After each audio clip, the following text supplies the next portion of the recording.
Good day mga kosa. So, pakita ko lang sa inyo kung ano ba ginagawa ko dito sa South Korea at ano ang aking trabaho. So, syempre, first in the morning, after mo gumayak, magbihis, diretso mag-time in, bawal ang malate. Ang company nga pala namin ay dito sa Incheon, South Korea. Bali malapit siya sa airport, malapit sa subway, and malapit lahat sa metropolitan. Ang dorm nga din namin pala ay within the company lang din. Kaya pagising mo sa umaga, diretso timing na, diretso sa trabaho. Nandito ako sa company ito since 2018 pa. Hindi na ako bago dito. Kasi itong tunawan ng bakal, as in literal, pero meron naman siyang produkto na ginagawa. Hindi lang siya basta tunawan. So pakita ko sa inyo ang aking pwesto dito sa tinatawag naming bagbagan or chilchul in Korean term.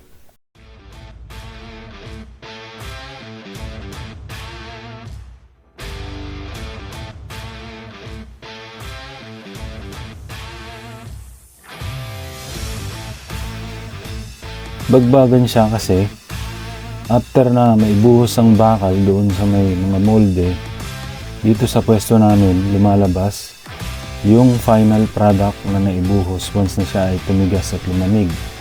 So dadaan siya sa conveyor, blasted, at kami na ang mag-i-stage niyan after namin maklip or matanggal ang mga retaso sa produkto.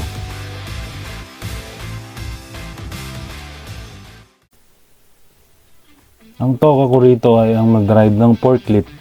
So kung nakikita nyo, ako ang driver ng forklift. Once na mapuno ang paleta o ang box, lalabas ko yan at papalitan ng panibagong box. So ganun lang, paulit-ulit. Puno, labas, pasok, bago.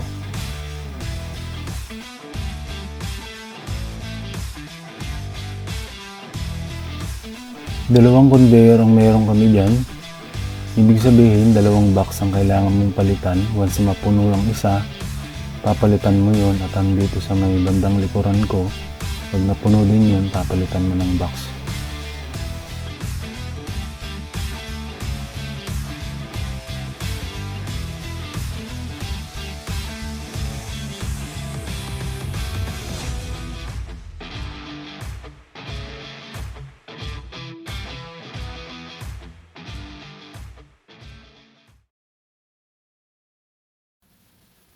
Dito sa pwesto ko, tatlo kami magkakasama dito.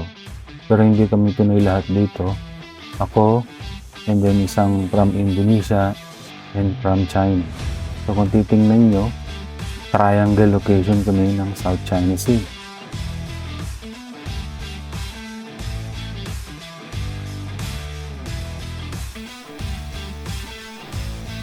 Si China or Yumingyu, siya ang nakatoka sa may clipper.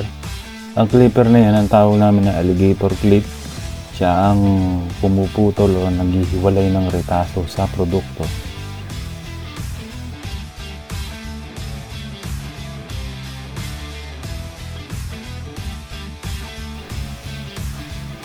At si Prino naman from Indonesia, siya naman ang taga salansan o taga baligtad ng mga bakal at taga kaminero na rin o taga tapon ng retaso dun sa may kabilang conveyor. So mabigat na namin trabaho, everyday ganyan namin ginagawa. Sasalansan ng bakal, mainit, puputulin at ihahagis ang retaso.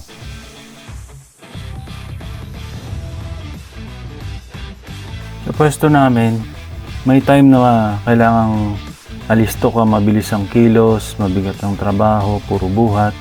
At meron din namang time na petics. Ibig sabihin nun, walang masyado lumalabas na bakal. So hayaan mo lang na dumaan ang conveyor sa harap mo. Nakatayo ka lang steady, magtitinginan kaming tatlo.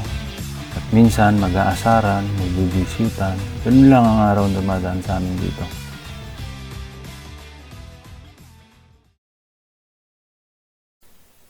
At yun nga, once na mapuno ang box, So, ilalabas ko yan, papalitan ulit ng bagong box. Okay naman ang pagpo-forklift ko. So, dito na ako natuto mag-forklift. Dati ang hawak kong forklift ay diesel engine. Ngayon, pinalitan nila ng electric.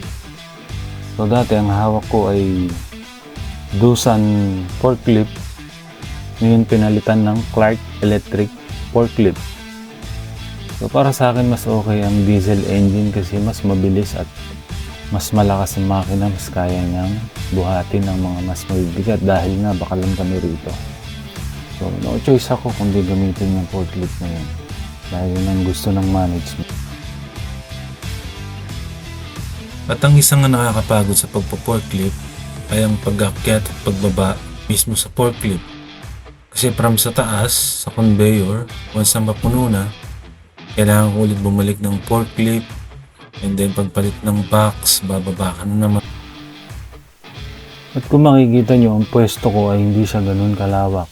Isa yan sa mga challenge sa akin bilang forklift driver dahil kailangan mong tansyahin ang paligid mo dahil hindi siya ganun kaluwang.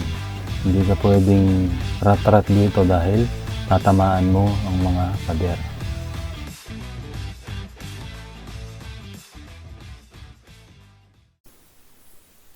So para sa mga aspiring EPS or mga nakarating na rito or bagong dating, para sa akin kapag marunong kang mag-drive ng forklift or marunong mag-drive ng 4 wheels is an advantage kasi ang pagdadrive ng forklift dito is hindi naman siya ganun kahirap talaga.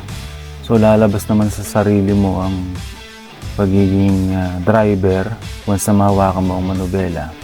Matututo kang mag-ingat, matututo kang magmaneho, matututo kang mag-focus. So advantage ang pag-drive ng forklift.